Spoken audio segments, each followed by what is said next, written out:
Hello, नमस्कार। I am Indrajit Narayan Singh, MSc anthropology, CAIIB, 35 years in banking experience, LLB constitutional expert. Today I am delivering lecture on balanced diet, beneficial for all people, not for India but all for the world. भोजन से पूरी तरह से लाभान्वित कैसे हूँ? सुनिए।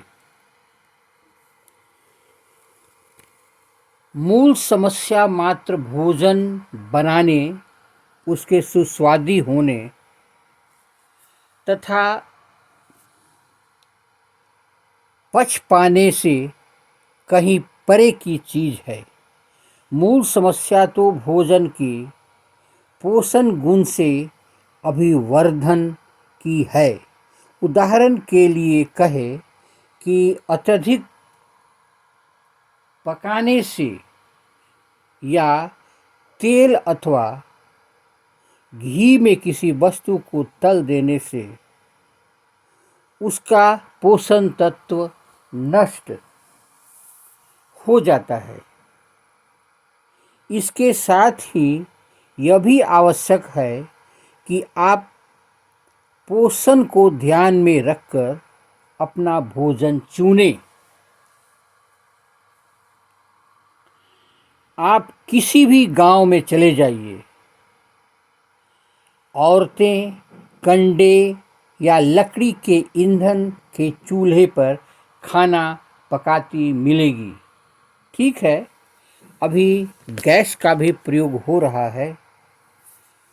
गांव में भी गैस की प्रचुरता अभी है। शहर में आपको उच्चतर जीवन स्तर के दर्शन होंगे। आप चूल्हे और हांडी के स्थान पर प्रेशर कुकर, गैस के सिलेंडर, एल्युमिनियम अथवा पीतल के चमकते बर्तन मिलेंगे। पर ये परिवर्तन बाहरी परिवर्तन मात्र है। दोनों स्थानों में आपको मात्र पकाने की विधि में कुछ परिवर्तन देखने को मिल सकता है, पर भोजन चाहे शहर हो या गांव परंपरागत ही पकते देखेंगे। दक्षिण में वही इडली सांभर, पश्चिम में उसल और पाव, उत्तर में छोले और भटूरे, पूरब में खिचड़ी और रोटी। हर जगह के निवासी को अपने भोजन में अद्भुत स्वाद मिलता है। हर भोजन के पीछे वस्तुतः बहुत दिनों का प्रयोग होता है, लेकिन मूल समस्या मात्र भोजन बनाने, उसके सुस्वादी होने तथा पच पाने से कहीं परे की बात है, परे की चीज है। मूल समस्या भोजन के पोषण गुण के अभिवर्धन की है। उदाहरण के लिए कहें कि अत्यधिक पकाने से या तेल अथवा घी में किसी वस्तु को तल देने से उसका पोषण तत्व नष्ट हो जाता है। इसके साथ ही यह भी आवश्यक है कि आप पोषण को ध्यान में रखकर अपना भोजन चुनें। मूल प्रश्न यह है कि हम क्या करें कि हमारा परंपरागत भोजन पोषण की दृष्टि से अधिक सक्षम हो जाए। पोषण की दृष्टि से एक अन्न खाने की अपेक्षा कई अन्नों का खाना अत्यधिक अच्छा है। गेहूं और चावल के साथ ज्वार बाजरा, रागी यदि सस्ते अन्न भी खाएं तो अच्छा है। इसके साथ ही कन्न सहित चावल अथवा टूटे चावल, चावल की खुरदरी जिसको कहते हैं, भी खाएं। मूली, गाजर, चुकंदर के हरे छोरों को काटकर न निकाल दें। अन्य पत्तेदार सब्जियों के समान ही उसमें पर्याप्त मात्रा में विटामिन और खनिज लवण होते हैं।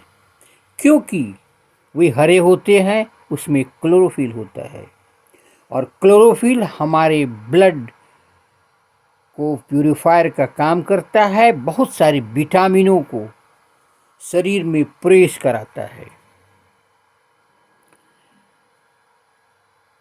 किन्हीं स्थितियों में हम भाग में स्वयं उस सब्जी से अधिक विटामिन या खनिज लवण होता है।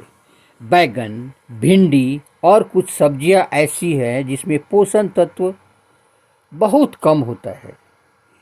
ये रुचि परिवर्तन अथवा स्वाद की सहायक हैं। अतः आप सस्ती मौसमी सब्जियां खाएं। सेब, अंगूर, सरीखे महंगे फलों में पपीता, आम, मौसमी, सीताफल जिसे शरीफा कहते हैं, और चीकू की अपेक्षा कम पोषण तत्व उपलब्ध है, उसे भी खाएं। महंगे फल खरीदकर उनसे पर्याप्त विटामिन और खनिज लवण प्राप्त करने से अच्छा है कि कच्ची सब्जियां, पत्तेदार भाजियां का सलाद खाएं। ये सलाद विटामिन और खनिज लवणों के कोष हैं। 2 समय के भोजन में कम से कम 1 समय अवश्य लें।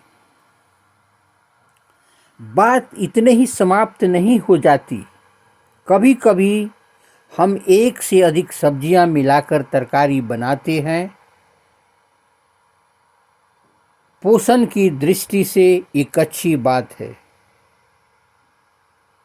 एकाएक अधिक खाद्यों का संयोग पोषण के लिए अधिक अच्छा साधन है। अतएव प्रति भोजन के समय 2 खाद्यान्न, 2 दालें या खाद्यान्न तथा दाल संयुक्त रूप से लें। खाद्यान्नों का संयोग चक्र आप हमेशा ध्यान में रखें। हर भोजन के समय थोड़ा दही अथवा छाछ लेने से प्रोटीन का स्तर अच्छा हो जाता है।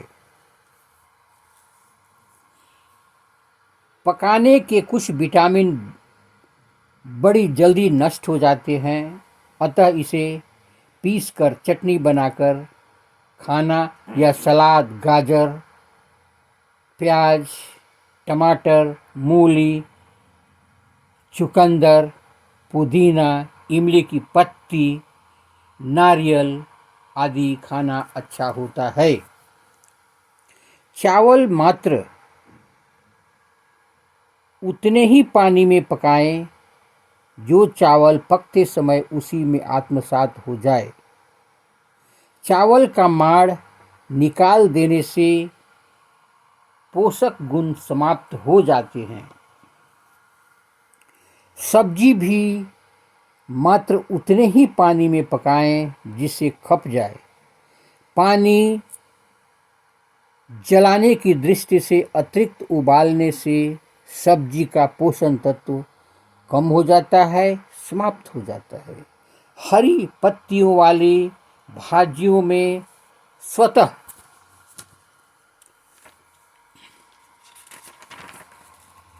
इतना पानी होता है कि वे पक जाएं। अतः उसमें अतिरिक्त पानी डालने की आवश्यकता नहीं होती। पहले पानी पकाकर तब उसमें सब्जी डालें। ठंडे पानी में सब्जी डालकर उबालना शुरू न करें। इस प्रकार उबालने में उसकी विटामिन नष्ट होती है। तरकारी में छिलका बहुत ही पतला निकालें और तरकारी को बहुत छोटे छोटे टुकड़ों में न काटें। पकाते समय सोडा न मिलाएं, इससे सब्जी की विटामिन नष्ट होती है। प्रेशर कुकर के पके भोजन में खुले बर्तन में पके भोजन की अपेक्षा अधिक विटामिन सुरक्षित होता है। भोजन में पोषण तत्व की अभिवृद्धि के कुछ नुस्खे इस प्रकार हैं, सुने। पालिश किए हुए चावल की अपेक्षा कणयुक्त चावल अधिक पोषक है, उसकी आदत डालें। चावल से बनी लाई, मुरमुरा, चूड़ा जिसे पोहा कहते हैं आदि सुपाच्य ज़्यादा होते हैं। मुरमुरे को पीसकर बच्चों के भोजन का बेस बनाया जा सकता है। ज्वार आदि में भी मुरमुरे के समान चीज़ें बन सकती हैं। अन्न अंकुरित कर देने से उसमें विटामिन की मात्रा बढ़ जाती है और अधिक सुपाच्य हो जाता है। कभी कभी विटामिन सी तो 10 गुना तक बढ़ जाता है।